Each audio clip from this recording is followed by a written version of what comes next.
mən o xanıma dəfələrlə dedim ki, 18 və 19 yaşını gözlə.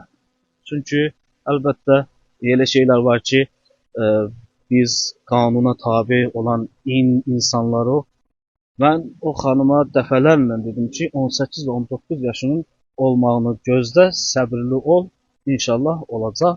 Və xanım da israrla dedi ki, mənim ailəm mənə zülm verir, ailəm məni döyür, təhqir eləyir, al qan içində oluram, mən artıq dözə bilmirəm.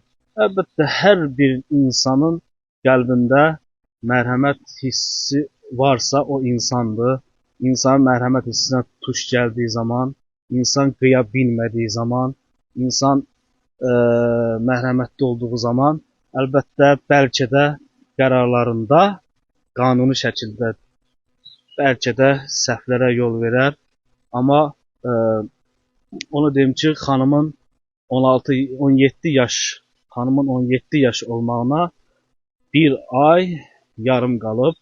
Mənim də 36 yaşım var. Atası müəyyən yerlərdə deyir ki, oğlan mənimlə yaşdır. Atasının 42 yaşı var.